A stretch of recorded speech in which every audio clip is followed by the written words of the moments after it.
The F4 U.S. Championship, America's newest racing series featuring young guns, stars of the future. Weekend 1, a huge success, and now it's Weekend 2. A young Floridian was the star of the first week of racing. More than a dozen others are set to bid for honors this second time around. The series is back at Mid-Ohio. New stars will be made next on F4 U.S. Championship today.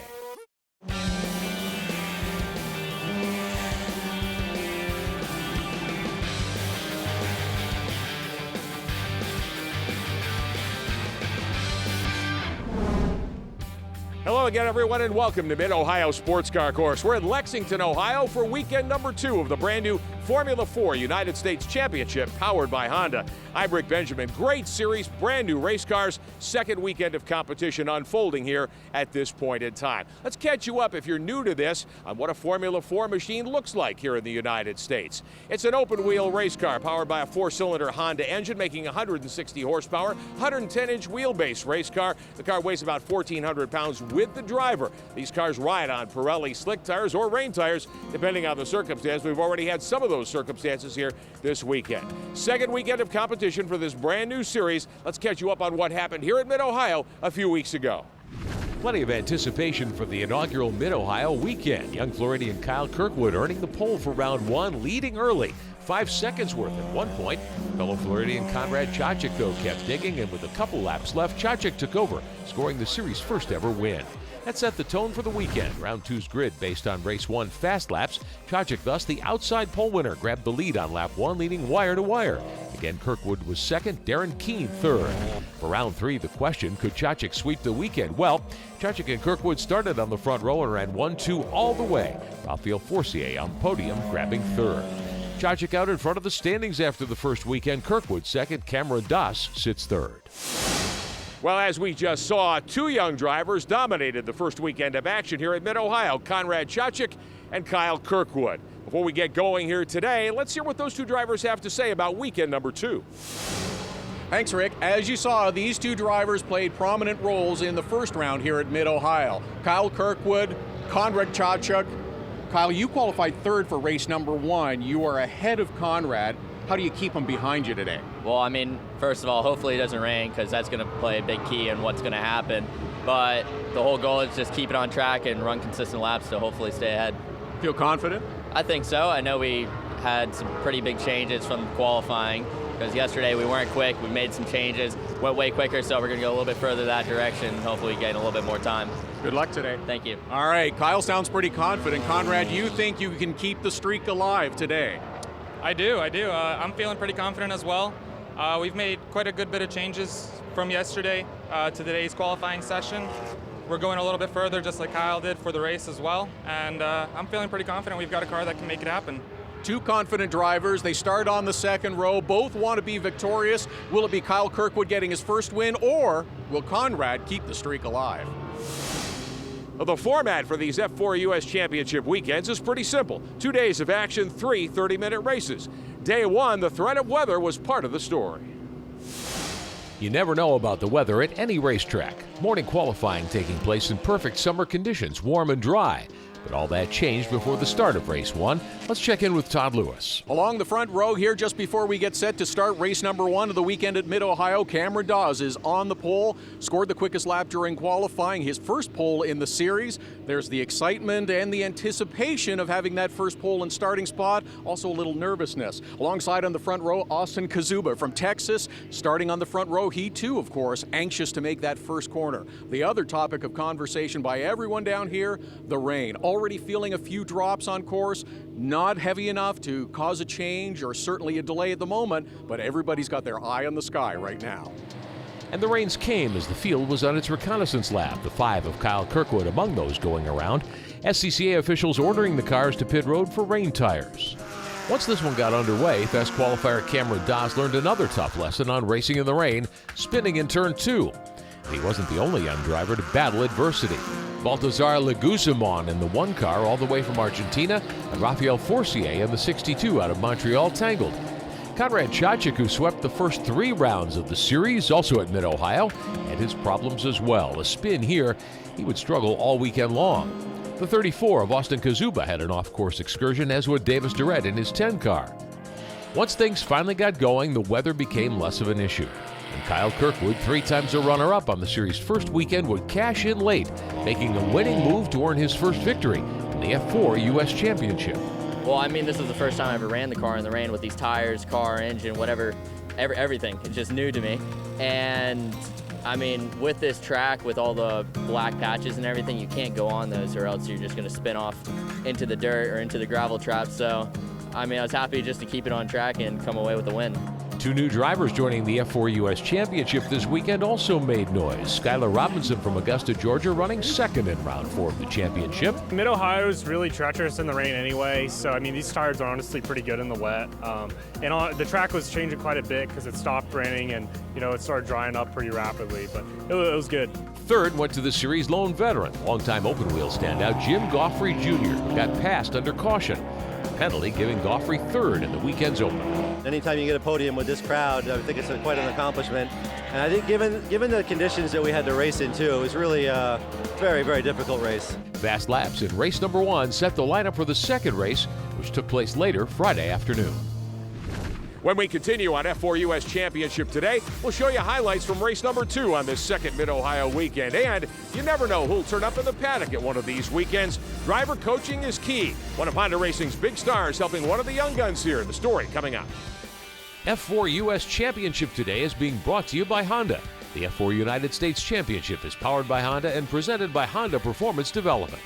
And by SCCA Pro Racing. The F4 United States Championship is accessible, developmental, safe, and fun. For more information, visit F4USChampionship.com. Find out how you can get behind the wheel.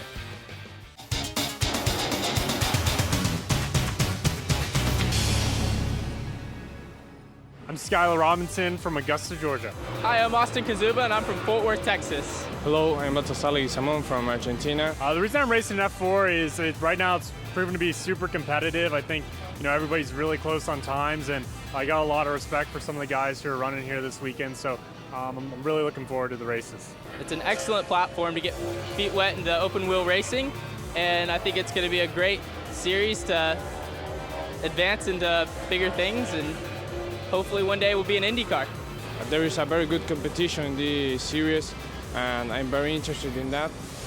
Welcome back to Mid-Ohio. One of the goals of the new Formula 4 United States Championship is certainly to develop young driving talent. We've got drivers in the paddock from all around the globe. 2 new drivers on board this weekend, Skylar Robinson out of Georgia, Jackie Ding from China. Let's meet the young man who's come so far to do battle in this series. In China, 20 years ago, we barely had an automobile, and now suddenly I'm asking my parents, Ma, I want to go racing. Racing what, horses? You know, it's almost that kind of a reaction. Like, you have to, they are so afraid of incidents. Even now, I have to tell them, Ma, it's okay, I've got this, you know, I'll be careful, you know, all those. It goes through with every parent, but it takes a little more with Chinese parents to convince them, especially some, all they want you to do is piano, study, go to, you know, do academic stuff. And for my parents to be able to support me to do this, I mean, it was a hard obstacle, but I'm really, really glad I got them on board. 3 weeks ago, I was back in China enjoying my vacation, and then Group A said, well, we're doing F4. Okay, here I come, you know. It's pretty quick. Last week, we just did our testing 4 days straight at Autobahn Country Club. It felt great, really positive test, and you know, here we are. Group A is a team I've worked with for a long time. Jonathan, the team manager, the team leader, has been my driver's coach ever since I began racing. So working with him is always a pleasure, and now here we are, you know, F4. I'm ready to try and make some impact, you know. Both of those young drivers acquitted themselves well in race number 1.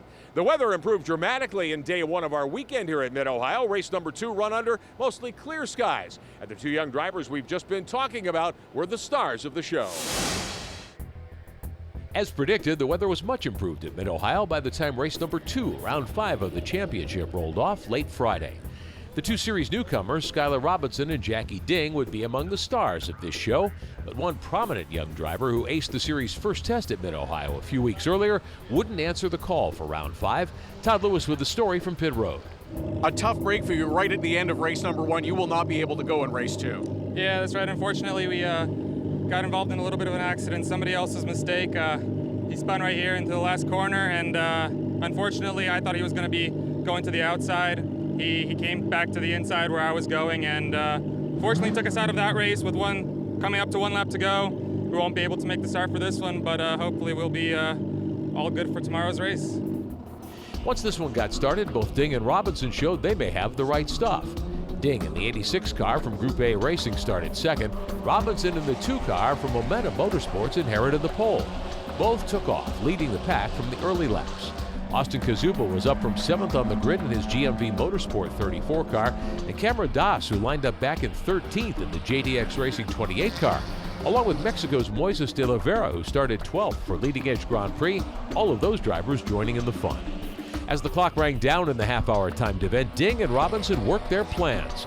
Unfortunately for Ding, though, his didn't pan out. He opened the door for Robinson on the final lap, and Robinson cashed in to score his first series victory. I didn't have a lot of chances in the first half of the race. That was really the only one I had. And when I saw it, I went for it. I'm like, I just got to go for it. So, yeah. Satisfying victory, absolutely, and 2 podiums so far in 2 races. This is a good weekend for you. Yeah, not bad. It kind of redeems the first race where I made a mistake. Kind of felt bad for the team there. But, I think it's been going along well. We qualified 7th, so the fact that we've kind of progressed up through the races, I'm pretty proud of that. Ding was disappointed but not beaten after finishing a close second. Made a dumb mistake. I shouldn't have made that, but let him take an easy way in, and then he slipped by. I tried to get him back, but it was just too far back. So, I said I was a little frustrated, but it is what it is. I'm happy to finish second. After all, it's my first weekend. It's good. Kazuba couldn't challenge for the win, but he was one of the day's best movers, gaining 4 spots by the checkered. We didn't have the best race this morning, so it's definitely a great way to end the day on a good note and build some momentum into the second race, and hopefully we can be standing on the top step. Race 1 winner Kyle Kirkwood struggled in this one, going out after only 12 of the 21 laps. Pretty rare that a professional racing series would run its first 2 events at the same venue, but that's been the case this year for the F4 U.S. Championship in Mid-Ohio. It's very key that that's the case, though, because Mid-Ohio and Honda go back a long way together. We call Mid-Ohio the spiritual home of Honda racing, and we feel very, very much that way. I mean, we've had a relationship with this racetrack since 1994. To see the new F4 U.S. Championship powered by Honda here twice in a month, how important is that to the company? I'm glad that the F4 Championship is a key component of Mid-Ohio's schedule. I think there's the tremendous upside to this series. And they're out of the gate pretty impressively, and I think there's plenty of room for growth from here.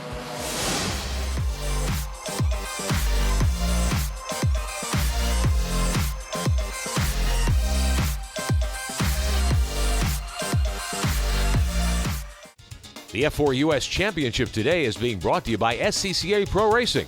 Bridging the gap from karts to cars has never been easier. Make the affordable transition with Formula 4. Find out more at F4USChampionship.com. Back at Mid-Ohio Sports Car Course, the F4 U.S. Championship couldn't take place without the help of great commercial partners like Pirelli on the tire side and American Honda Performance Development. HPD among the brands learning a lot by being here.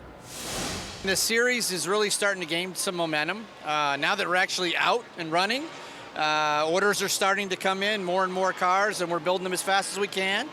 Yeah, we've had a few struggles, certainly with the series starting, but we have a small army of technical people here, and our partners Crawford and Pirelli, everybody's here helping out, and it's really starting to gain a lot of momentum, a lot of visibility. The talent level is unbelievable. You really expect these kids to really struggle right out of the box, especially the ones that go from karts to cars, but boy, they're picking this stuff up really quick. The sequential shifting and the paddle shift, more of a modern car.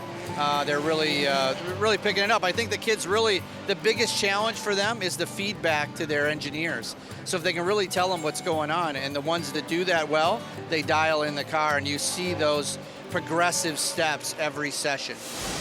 It's been a most interesting weekend of racing, second weekend of action for the new F4 U.S. Championship powered by Honda here in Mid-Ohio.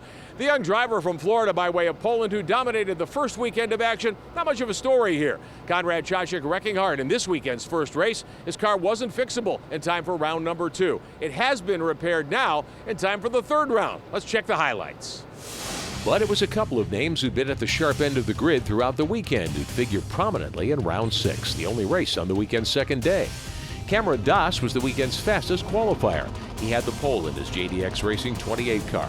Doss with a great start, grabbed the point early and hung on. Kyle Kirkwood charging early as well in his Primus Racing 5 car, getting past Michael Goodyear's 4 car to take over third spot. The big moment, though, was a spectacular one for young Benjamin Peterson. Peterson tried to go on the outside, 3 wide in the keyhole. The 62 of Rafael Forcier on the inside. The 34 of Austin Kazuba were on board with him in the middle. Forcier made contact with Kazuba. Peterson tangled with Kazuba. Young Benjamin up on 2 wheels and then down hard. Darren Keene in the JDX 25 car trying to sneak by on the inside was caught up in it as well. All were okay, the cars were not. It brought out a full course yellow. Peterson and Forcier were done for the day. When racing resumed, Doss pulled away from the field. First weekend dominator Konrad Čaček continued to struggle, this time around spinning. He would end up 10th. And Jackie Ding, who came so close to winning the second race, looped his Group A car. He'd get credit for only 15th. Doss closing out a strong second weekend of racing with a decisive win in round number 6. Just know I had to be consistent. I had the pace. I just had to stay out in front, run my own race, and not make a mistake. Kirkwood was so tough in the first 4 races, rebounding nicely to take his 4th runner-up finish. The race was awesome. I knew I had to get out to second to be able to beat Cameron real quick, so that was the goal. I think I made it up to second on the 3rd or 4th lap.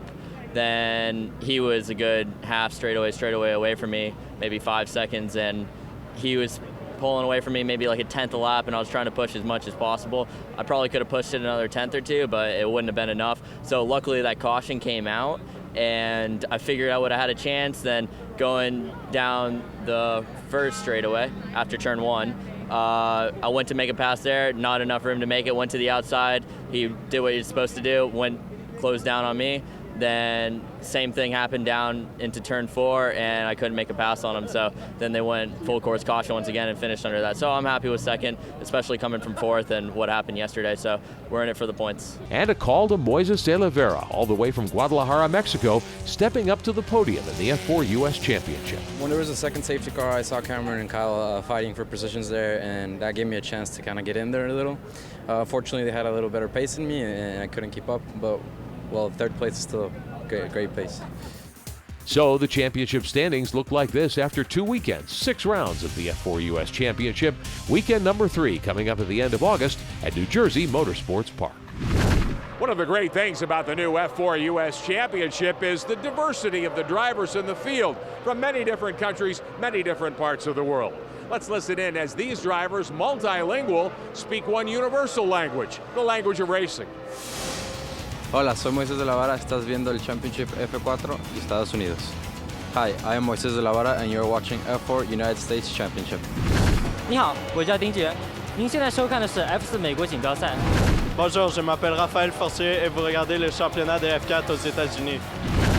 Hi, jag heter Benjamin Peterson, du vill se F4 US Mästerskap. Witam Was w Mid-Ohio. Jestem Konrad Čaček. Oglądacie Formułę 4 w Stanach Zjednoczonych. Hola, soy Baltasar Leguizamón y está viendo el campeonato de Fórmula 4 en Estados Unidos.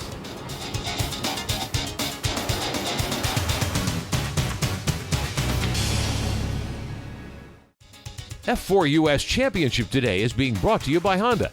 The F4 United States Championship is powered by Honda and presented by Honda Performance Development. The F4 U.S. Championship is all about developing young drivers for a career in motorsports. One of the key things these drivers have to learn is the use of technology to go faster. Great drivers are here coaching the young guns. Let's take a look. The F4 U.S. Championship is all about teaching young drivers how to excel on and off the racetrack. Driver coaches can be key, as is adapting to new technology. Rising star Darren Keene of JDX Racing is working to grow, using all the resources at his disposal.